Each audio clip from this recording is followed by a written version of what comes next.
Buenas tardes a todos, mi nombre es Salazar Lara, soy estudiante de la UNLAR, sede Catuna, y estoy cursando el primer año del profesorado de Ciencias de la Educación. A través de este video voy a desarrollar el trabajo práctico número 2 de la cátedra Seminario de Competencias Básicas para la Educación a cargo del licenciado Mario Córdoba. El trabajo consistía en realizar un mapa mental luego de la lectura del libro Historia Secreta de la Argentina.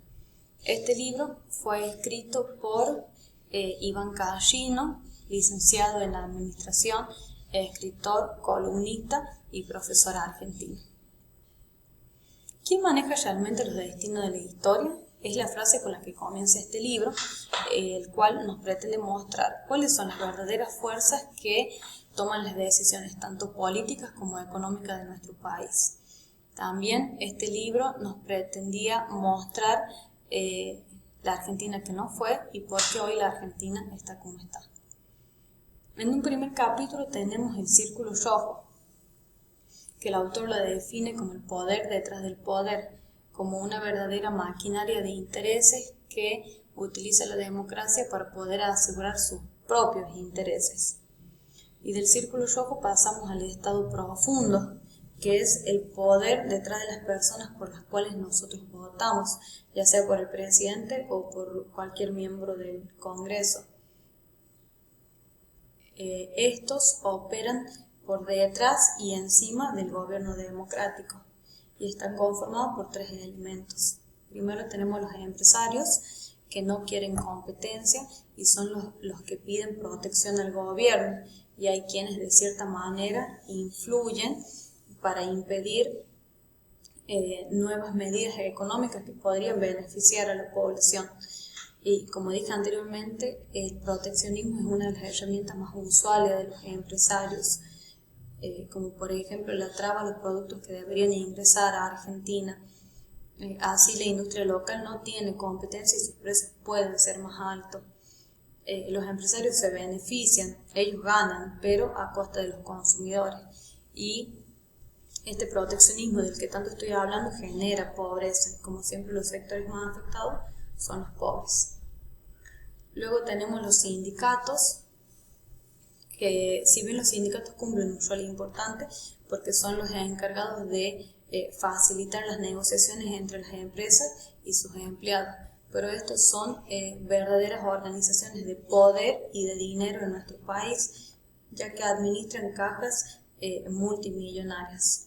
También las negociaciones de los sindicatos suelen ser un calvario, porque si las cosas no salen como ellos quieren, organizan paros, que son un verdadero problema, más que todo en las ciudades tan grandes como Buenos Aires. Y otro de los problemas grandes que ocasionan los sindicatos es cuando exigen un salario mayor a la productividad de una empresa, ocasionando que éstas cierren o realicen despidos. Y el último elemento son los políticos que miran a corto plazo. Y es uno de los elementos fundamentales, porque aquí es donde recaen las últimas decisiones. Si bien los empresarios y los sindicatos influyen y son importantes, pero son los políticos los culpables de que nuestra economía no cambie. Estos tres elementos que acabo de mencionar, lo único que hacen es buscar engordar su bolsillo y acrecentar su poder, dejando a nuestra Argentina rota. Ellos velan únicamente por sus intereses. En el segundo capítulo el autor expresa: ¿por qué no fuimos a Australia? Tiempo atrás el desarrollo de Argentina era comparado con el de Australia. Nuestra industria había crecido, los extranjeros se sentían atraídos por nuestro país, pero ¿qué nos pasó? Y a través de la lectura de este libro pude llegar a la conclusión de que no fuimos a Australia justamente por el estado profundo, por políticos que miran a corto plazo, por empresarios, por sindicatos que lo único que hacen es pensar en su bolsillo e implementan medidas que son nocivas para nuestra economía. La inflación aumentó, el gasto público aumentó, la situación se volvió insostenible y nos llevó a la Argentina que hoy tenemos. También no quería dejar de mencionar a lo que el autor llamó como la semilla del mal, que es la Constitución de 1853, respecto a la propiedad privada de riquezas de subsuelo. Es decir, que la propiedad de subsuelo le pertenece al Estado. Por ejemplo, en Estados Unidos, si una persona encuentra petróleo en su propiedad, este le pertenece y se vuelve millonario. En cambio, en Argentina, si una persona encuentra en su propiedad petróleo, este le pertenece nada más que al Estado. En el tercer capítulo, el autor lo denominó como debacle populista y pone todo su énfasis en el gobierno kirchnerista, en el cual sostiene que se vivió un verdadero populismo macroeconómico. Ya en el 2001 en Argentina se reclamaba mayor soberanía monetaria, es decir, que el Banco Central tenga la libertad para poder imprimir billetes. El mismo banco debía sacarnos de la crisis, generando la inflación que tiempo atrás nos había hundido.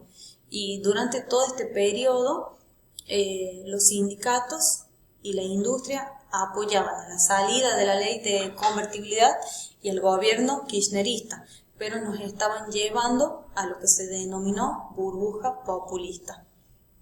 Y esta burbuja populista tenía 4 etapas bien definidas. La primera es el auge, que al mismo tiempo que en nuestro país, que nuestra economía teóricamente iba mejorando, el gasto público iba aumentando y eso sería la semilla que ocasionaría los problemas que vendrían.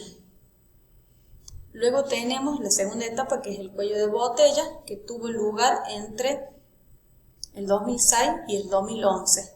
En este periodo el gobierno se beneficiaba de los empresarios, de la industria, pero a cambio a costa de los consumidores. La elevada inflación, el elevado gasto público, el cuidado de los precios nos llevarían a la tercera etapa, que es la etapa de la crisis, que tuvo lugar entre 2011 y 2015. Y en esta etapa todas las personas comenzaron a comprar muchos dólares y se produjo lo que se conoció como cepo cambiario, que era la restricción para comprar moneda extranjera, es decir, la restricción para poder comprar dólares. Y luego tenemos la última etapa, que es la etapa de los ajustes, que aquí es en donde se implementaron varios ajustes, como por ejemplo el que mencioné anteriormente, el cepo cambiario. Otro de los ajustes fue el cuidado de los precios, también las trabas a las exportaciones y a las importaciones. Pero esto lo único que hacía era asfixiar nuestra economía y no permitían que ésta pueda crecer de manera sustentable. El autor sostiene que el gobierno kirchnerista llevó a los argentinos a estas 4 etapas, generando más pobreza. Luego tenemos el cuarto capítulo, que se denomina Cambiamos, en referencia al partido político del ex presidente Mauricio Macri, que se llamaba Cambiamos. El autor sostiene que una de las decisiones más importantes que Macri tomó fue eliminar algunas medidas del gobierno anterior, como por ejemplo la eliminación del cepo cambiario. Y él sostenía que el éxito del gobierno de Macri iba a depender cómo se maneje el gasto público. Y de ahí podríamos hablar si el gobierno de Macri fue un gobierno que nos salvó de ese momento que estábamos atravesando, o si fue otro fracaso político. Cabe aclarar que el libro fue publicado mientras Macri estaba en el poder y todavía no había culminado el mismo. Y por último tenemos el quinto capítulo, que es el regreso de los charlatanes. Este estado profundo del que estuve hablando siempre está protegido, fomentado por una serie de charlatanes que el autor los denomina como políticos, como periodistas que lo único que hacen es avalar a estas políticas, avalar a estas medidas que hacen que nuestra Argentina se hunda. Y nosotros lo que debemos hacer es no escucharlos, pero el autor se pregunta si es que los políticos no podrán escucharlo. Nosotros debemos cambiar como sociedad, si no estamos destinados al fracaso. Con esto culmino mi trabajo. Buenas tardes a todos.